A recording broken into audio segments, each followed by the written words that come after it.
you've had a particularly enormous couple of years with the adaptation of One Day.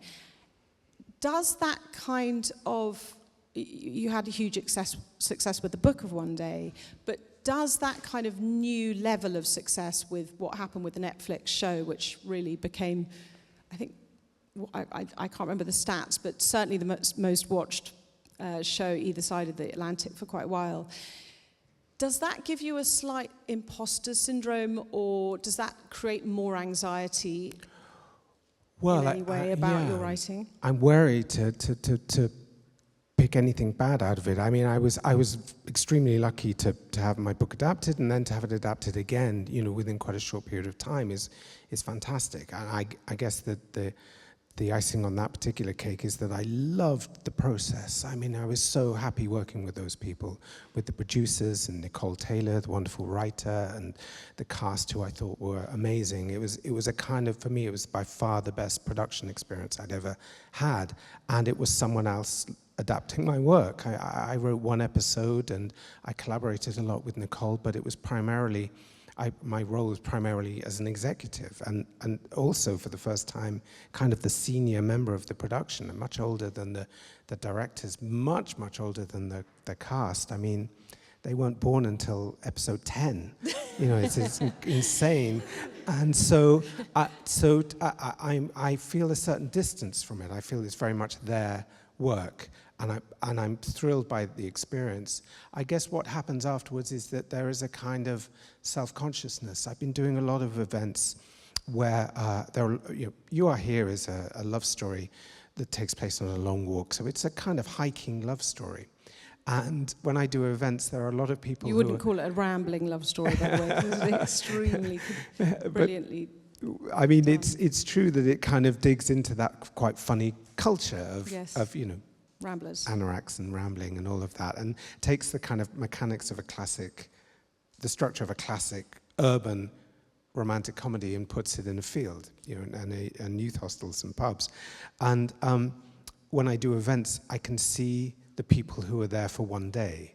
You know, I can see that the much younger element who maybe who've watched the Netflix show, and they're the generation younger, and wonder if they can talk about it. And that you know, kids my daughter's age, 16, 17, and I think there's almost a wariness, like, am I allowed to talk about it?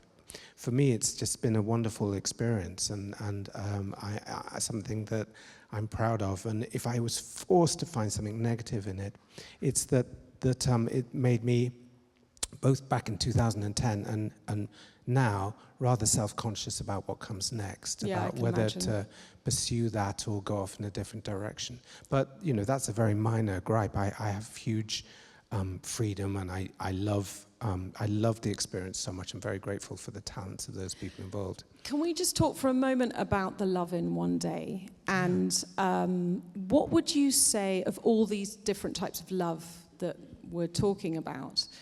What were you trying to get at in One Day in terms of the love story? Was it more friendship? Was it more love that wasn't that you don't see for a long time, and then and you realise it's there? Was it sort of when Harry met Sally, friendship into love? What were you really trying to say? Well, I guess it differs from the experience of writing it, when I really wanted to write a big love song, you know, something big and emotional with strings and grand emotions and laughter and tears, and to write very much a romantic epic.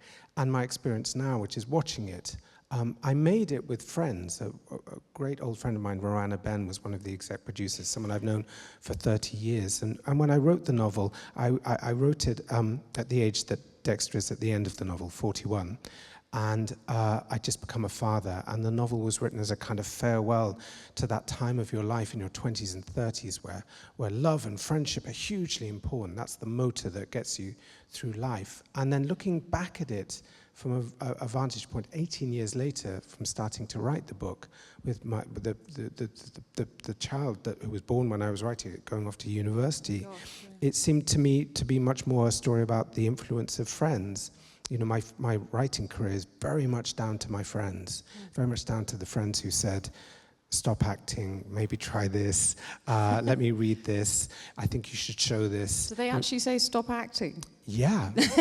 I mean, they were nice about it, but they would come to see me in these plays, having given some terrible kind of muggy performance, and they'd say, yeah, have you thought about applying for this script reading job?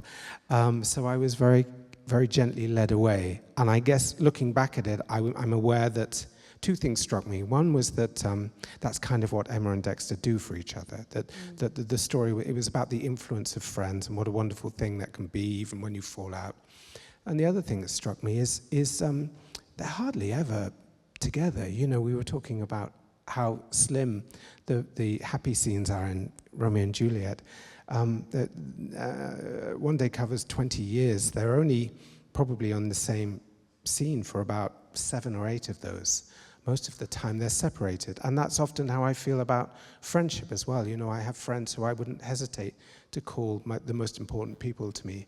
And often I'll go quite long periods of time and not see them, but I'm kind of aware of their influence on my life and their presence, even when we're not talking. And that seemed to me to be a key element of it, that actually, even though the kind of, again, the scenes where they're happy and together are very, very, very, very few, the pull that they have on each other is constant, and something that Nicole brought out brilliantly in the choices she made in the screenplays. But I'm interested because didn't you adapt the bit where they are together and happy? Yeah. Because you didn't adapt all the episodes, is that right? No, I did one episode. I did episode 13, which is the bit between, the penultimate episode.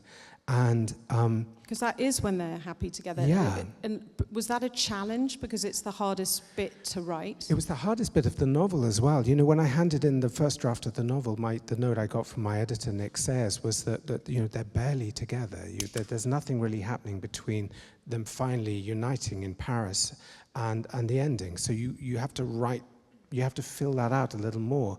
And so I wrote three extra chapters that are very brief and are probably the weakest chapters in the novel because, again, happiness is not a subject. You know, there's very little to say about it. But can I just push you for a second on that? Because in those, aren't those the chapters where they have sex but you don't write about it? Yeah. Okay. So I don't even do that. Can we talk about the fact that you don't write about? Because it's, I mean, it's a great love story. It's now a love story that pretty much, I imagine everyone in this room knows what happens in that story. And yet it is remarkable when I read it again recently that there aren't any sex scenes in it. No. And you refer to, I think they have sex 3 times. They're having a conversation and he says, well, we had sex 3 times. And I think, wait, what? How did you deprive me of those scenes? Yes. Which you don't, obviously, in the adaptation. But why did you choose to avoid them in the book? Well, not avoid them, but well, it's a combination of things. I guess the first thing is the structure of the book, which is that, you know, that things happen off the page and are mentioned but not shown. That's a slightly feeble excuse, I realize. I wasn't going to say that. The second, really, I guess, is probably my own anxieties about my abilities as a writer. I mean, you write a brilliant sex scene very quickly in the opening chapters of this book, and I was a little bit wary of it. I think there's a very old-fashioned, almost kind of 1930s fade to black at the end of the scene where they finally fall into bed together. And if I was writing it again, I would probably grapple with that. I would probably deal with that. Because it feels like in You Are Here, your latest book, you do write about sex. And Sweet Sorrow too. There's a little. Oh yes, kind of and in Sweet Sorrow, of course, which is a wonderful book about first love. But it did. In You Are Here, it's sort of more infused in the book. Actually, you use the word erection and masturbation, which for David Nicholls' novel feels like whoa, watershed. Yes, but no, it's quite raunchy. Did you pause for a moment before typing those words? Always. Did you? Really? I mean, it's not because I worry about my mom reading it or anything. And actually, I do use the word masturbation, but he doesn't masturbate. No, so he considers it. He considers it. But then worries about the dong of the copper bath with his elbow, doesn't he? Yeah, it's a brilliant moment. So, yeah, I'm still chickening out a little bit. I guess I would make a distinction. I was reading what Sally Rooney was saying about this. You know, why wouldn't you write about it? You write about them eating, you write about them talking, you write about everything. You know, why wouldn't you write about this other perfectly normal part of human life? And it's part of it is what you wrote about in that article, which we've talked about before, which is the expectation that you are definitely writing autobiographically. You know, you're definitely writing about this thing that you have just done, which is quite exposing. And I guess I would also make a distinction between describing what's happening. I mean, there is a sex scene in You Are Here and Sweet Sorrow, but that it isn't erotic writing, you know, it isn't writing that's designed to arouse the reader. It's there to convey often some of the awkwardness or the anxiety of exposing oneself like that, the insecurity of it. So I feel able to do that very well, but a kind of orgasmic erotic writing, I'm not sure if it's... Well, I suppose it's the same thing you're talking about with love, which is the best bits are the worst bits. You know, that actually if it was all brilliant and going well, that it wouldn't be so good to write about. That actually what you explore are the gaps between how we feel and how we're presenting ourselves, and those excruciating moments when you're hoping to be someone that you're not, and all those things. And that's what you do brilliantly in You Are Here and in Sweet Sorrow, actually. Those kind of sex scenes, which really could be about sex or could be about something else. Yeah. It's really a sort of performance anxiety, I suppose. There's sort of desire and longing, but also insecurity and anxiety and self-consciousness and all of those things. Whereas I think there's nothing wrong with how you pull off this thing of actually writing about successful sex in a really vivid and clear and evocative way. Keep it quite short. Yes. So I don't know, do you get self-conscious writing that? Do you feel... I didn't writing it, I did afterwards. Yeah. I did think, yikes, this is going to be in a book, and because I'd also had an illness and I was writing in the first person, it's not such a massive leap for people to think erroneously, I hastily add, that I'm just writing autobiographically. So it is, but I didn't find actually the writing of it that hard. No. I found, but I did get nervous afterwards. But I'm really pleased. I'm really pleased I did write it, because actually the reason I wrote that sex scene was because I wanted it to contrast with their relationship. I think you can have really great relationships and not very good sex, and vice versa. And I wanted their relationship, which was beginning to go wrong, for there nothing to be wrong in the bedroom. Yeah. And it's really brilliantly done. And I mean, I've been thinking about this a lot because we talked a little bit in our interview about, you know, I was reading Marion Keyes the other day. I guess another excuse I have for not writing about it is often I write in the first person. And a first person voice in a novel is often like a conversation with the reader, and particularly with a writer like Marion, you feel like she's chatting to you. And those scenes... Have you heard her read her own books on audio? With that wonderful Irish voice. Oh my God, it's brilliant. So it feels very natural for it to come from that voice and from that relationship with the reader, whereas a character like Douglas in Us, for him to suddenly describe this most intimate experience would actually be inconsistent. He says it's satisfactory, does he? Satisfactory. No, he's sort of, more than satisfactory. More than satisfactory than you'd expect, yeah.